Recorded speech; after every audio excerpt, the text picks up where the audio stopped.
आजची आपली रेसिपी आहे कुरकुरीत बटाटा भजी. जर तुमची भजी कुरकुरीत होत नसेल तर ही रेसिपी नक्की पहा. यामध्ये आपल्याला कुठलंही तांदळाचं पीठ वापरायची गरज नाही किंवा बेकिंग सोडाही वापरायची गरज नाही आहे. तर आपण काही असे साहित्य वापरणार ज्यामुळे आपली भजी जी आहे एकदम टम्म फुगलेली आणि कुरकुरीत होणार आहे. तर याआधी तुम्ही नक्कीच या पद्धतीने बनवली नसेल तर एकदा नक्की बनवून बघा. खूपच चविष्ट आणि कुरकुरीत अशी ही बटाटा भजी होणार आहे. तर त्यासाठी इथे मी घेतलेले आहेत 2 मोठ्या साईजचे बटाटे. तर याचे आपण पातळ स्लाइसेस करून घेणार आहोत. एकदम पातळ अशा स्लाइसेस आपण करून घेतलेल्या आहेत बघा. या पद्धतीने मी बटाट्याचे अशा पातळ स्लाइसेस करून घेतले आहेत.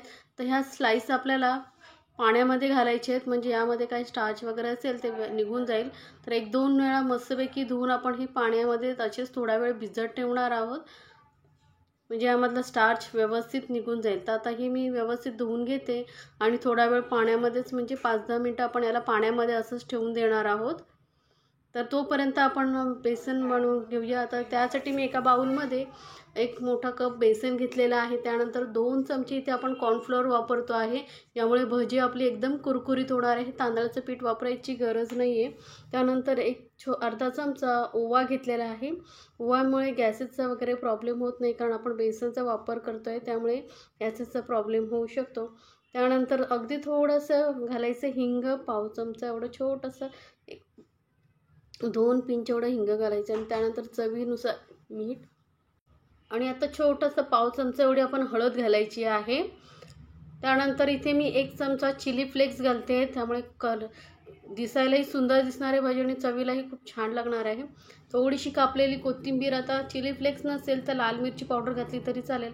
आणि भजीला एकदम कुरकुरीत करण्यासाठी आपण यामध्ये घालणार आहोत 1 छोटासा किसलेला बटाटा घालायचा आहे. त्यामुळे भजीला खूप छान टेस्टही येईल आणि कुरकुरीत होईल. तर ह्या काही टिप्स आहेत ज्या वापरून तुम्ही भजी बनवलं तर खरंच खूपच छान भजी होणार आहे. आता हे सर्व साहित्य थोडं मिक्स करून घ्यायचं आहे आपल्याला. एकदम मस्त असं एकजीव झालं पाहिजे आणि यानंतर यामध्ये थोडंसं पाणी घालून आपण याचा पातळ असा घोळ बनवून घेणार आहोत. तर एकदमही पातळ नाही, कितपत घोळ बनवायचं आहे ते मी सांगणार आहे तुम्हाला. तर आधी सुरुवातीला जास्त पाणी घालू नका, कारण बटाट्यालाही पाणी सुटतं. त्यामुळे थोडंच पाणी घाला आणि चांगलं असं एकजीव मस्त करून घ्या. तर हे आता मिश्रण मी व्यवस्थित फेटून घ्यायचं आहे आपल्याला. तर थोडं पाणी घालून याचं पातळ असं घोळ बनवून घेते मी आणि हे मिश्रण आपल्याला थोडा वेळ फेटून घ्यायचं आहे. साधारण 4-5 मिनिटांना व्यवस्थित फेटायचं, म्हणजे मिश्रण जे आहे, बेसनचा घोल आहे तो हलका होईल आणि आपली भजी कुरकुरीत होणार आहे. तर भजी कुरकुरीत होण्यासाठी यासाठी आधी तुम्हाला तर बेसनमध्ये तुम्ही बेकिंग सोडा घालत असाल तर आता घालायची गरज नाही. खाण्याचा सोडा मस्त कुरकुरीत भजी होणार आहे या पद्धतीने आणि दिसायला खूप सुंदर दिसणार आहे.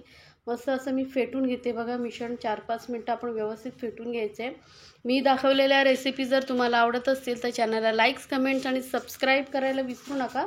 सोबतच बेल आयकॉनवरतीही क्लिक करा, म्हणजे माझ्या नवीन रेसिपीची नोटिफिकेशन लगेचच तुमच्यापर्यंत पोहोचेल.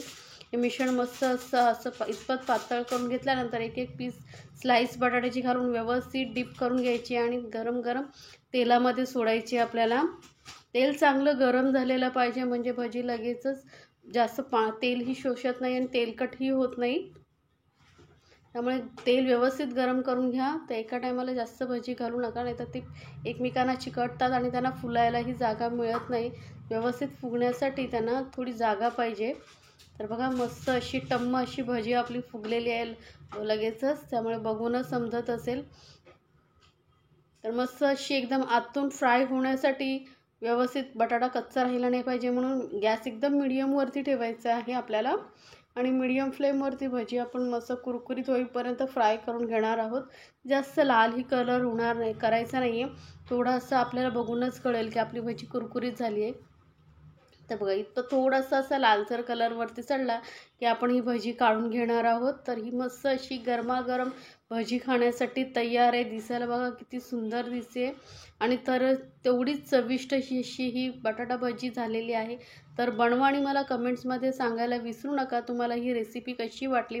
याआधीही माझ्या चॅनलवरती भरपूर प्रमाणात पकोडे, भजीचे प्रकार आहेत तेही तुम्ही पाहू शकता.